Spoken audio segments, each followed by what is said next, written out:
혹시 이 주식 사두고 마음 한구석이 계속 불편하신 분 계신가요? 한때 무조건 우상향이라던 이 주식이 바로 LG생활건강인데요. 한창 좋았을 때는 거의 178만 원까지 갔던 주식입니다. 한 주에요. 그야말로 황제주였는데 지금은 22만 원대에 머무르고 있습니다. 말 그대로 8분의 1 토막이 난 건데요. 이 주식이 왜 이렇게 못 오르는지 그 답이 며칠 전 끝난 중국 6.18 쇼핑 행사에 나타나 있습니다. 그것도 아주 조용한 방식으로. 오늘 이 둘을 연결해 드릴게요. 먼저 6.18이 뭐냐?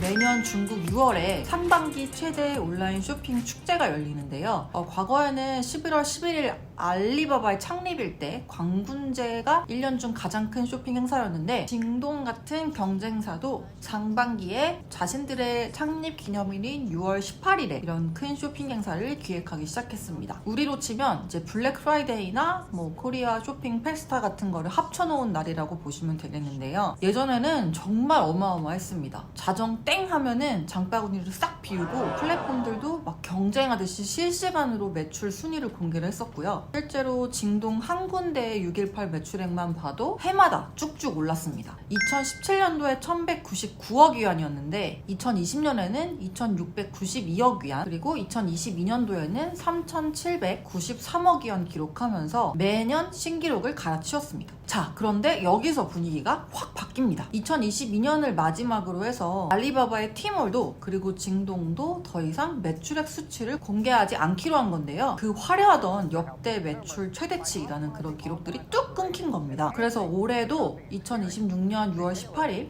쇼핑 축제도 굉장히 조용히 지나갔어요. 막 전국적으로 쇼핑 열풍도 없었고요. 사실 그동안에 우리나라 화장품 업종에도 6.18에서 몇 등 했는지가 굉장히 중요한 지표였는데 이런 부분들이 소리 소문도 없이 확 지나가 버렸습니다. 그럼 장사가 망한 거냐? 그건 또 아니에요. 플랫폼이 직접 발표를 안 하니까 외부 기관들이 추정을 하는데 한 모니터링 기관에 따르면 올해 행사 기간 전국 온라인 소매 판매액이 전년 대비 7%가량 증가했습니다. 그러니까 폭발 성장은 끝나긴 했지만 그래도 완만한 성장은 이뤄낸 숫자라고 볼 수 있겠는데요. 실제로 전문가들은 이 수치를 경기 침체라기보다는 성숙의 신호로 받아들이고 있습니다. 매출과 숫자를 자랑하던 시대는 끝났고 쇼핑이 본질로 들어왔다는 건데요. 자, 여기서 그럼 핵심이 나옵니다. 사람들은 어떻게 바뀐 걸까요? 딱딱한 숫자 하나 저희가 공개를 하면 5월에 소매 판매액, 소비자들이 쓴 금액이 전년 동월 대비해서, 그러니까 지난해 5월 대비해서 마이너스 0.6%를 기록했습니다. 세일 대목이 낀 달인데도 줄었다는 건데요. 그리고 더 중요한 변화는 사람들이 이제는 계획을 세워가면서 구매를 하고 있다는 겁니다. 자정에 충동적으로 지르는 사람들은 확 줄었고 대신 합리적인 가격으로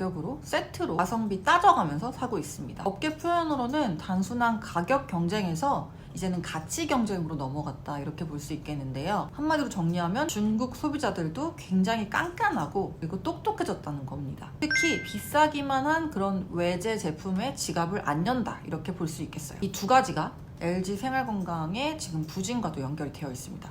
첫 번째는 소비가 식었고, 그리고 두 번째는 무조건 비싸다고 팔리지 않는다라는 겁니다. 플랫폼들이 총 매출은 안 밝혀도 이 화장품 쪽 흐름은 꽤 분명합니다. 최근 몇 년간 중국 화장품 시장의 키워드는 애국 소비였는데요. 중국어로 거차오라고 하는 그런 소비 트렌드가 확산되고 있는데 프로야 같은 중국의 토종 브랜드들이 치고 올라오기 시작했고요. 프로야는 최근에 플라워노즈라는 중국의 인디 브랜드에 지분 투자를 해서 또 여러 가지 포트폴리오를 확장하고 있는 그런 국면이죠. 플라워노즈는 지난 10월에 우리나라 성수에서도 팝업 스토어를 열었는데 2시간 기다려도 못 들어갈 정도로 인기가 굉장히 많았고요. 더불어서 서구권 소비자들에게도 반응이 좋게 나오고 있는 상황입니다. 흐름이 딱 보이죠. 똑똑해진 중국 소비자들이 무조건 비싼 외국 명품에서 벗어나서 가성비 좋은 자국 브랜드, 그리고 기능성 브랜드에도 마음을 활짝 열었다는 건데요. 이게 LG생활건강한테는 어떤 의미가 있을지 한번 말씀드릴게요.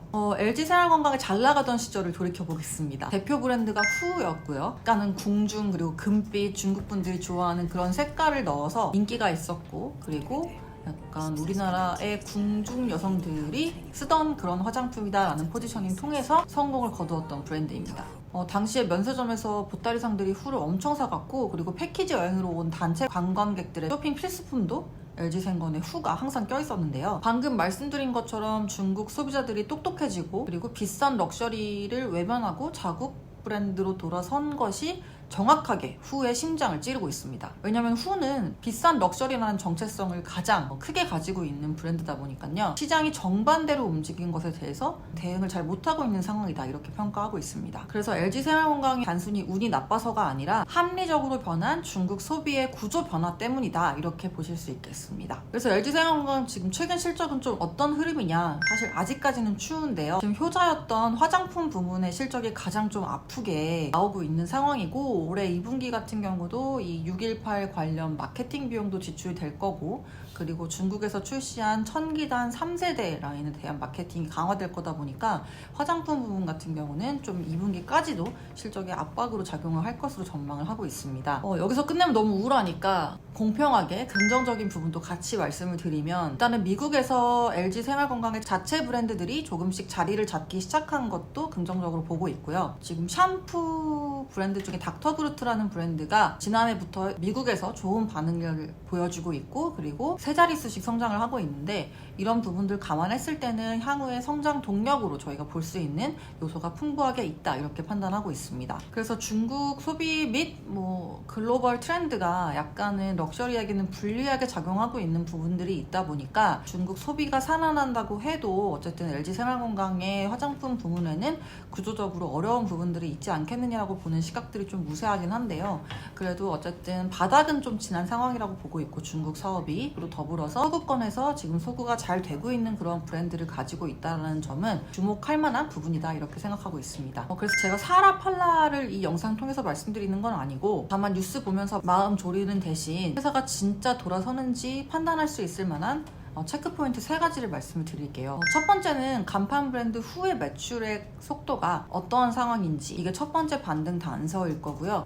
최근에 또 인바운드 관광객들이 백화점 소비를 늘려가고 있다 보니까 이런 부분에서도 체크할 만한 지표들이 좀 있다고 보고 있고요. 두 번째는 중국이 아닌 미국 쪽 매출 비중이 어느 정도까지 계속해서 올라오는지 볼 필요가 있겠습니다. 그 다음에 세 번째는 이 부분 통해서 화장품 쪽 영업이익률이 진짜 상승할 수 있는 그런 구간에 진입했는지 계속해서 확인하실 필요가 있겠고요. 오늘 한 줄로 정리를 해드리면은, 이번 중국 618은 과거 대비 굉장히 조용했지만 어쨌든 완만한 성장은 이루었고, 소비자는 똑똑해져서 과거처럼 비싼 럭셔리의 예전만큼 돈을 쓰고 있지는 않다. 그리고 이런 부분이 LG생활건강이라는 과거 황제주가 못 오르는 이유와 정확히 겹친다 이렇게 보시면 되겠습니다. 오늘 말씀드린 체크포인트 위주로 짚어보시면서 차분하게 판단하실 수 있었으면 좋겠고요. 이 영상은 투자 권유가 아니라 판단을 돕는 정보라는 점은 꼭 기억해주세요. 마지막으로 궁금한 게 있는데, 여러분들은 가장 최근에 지르신 게 뭐였는지. 저는 요즘에 다이소에 가서 정말 이것저것 주워 담아가지고 결제하는 게 사실 1000원짜리다 보니까 크게 부담이 없어서 그걸 스트레스 푸는데 좀 쓰고 있는데, 여러분들은 어떠신지 궁금해집니다. 댓글로 남겨주시면 또 재밌게 이야기해보도록 하겠습니다. 그럼 제가 준비한 내용 여기까지고요. 저희는 또 다음 시간에 만나도록 하겠습니다. 그럼 다음 시간에 만나요. 안녕히 계세요.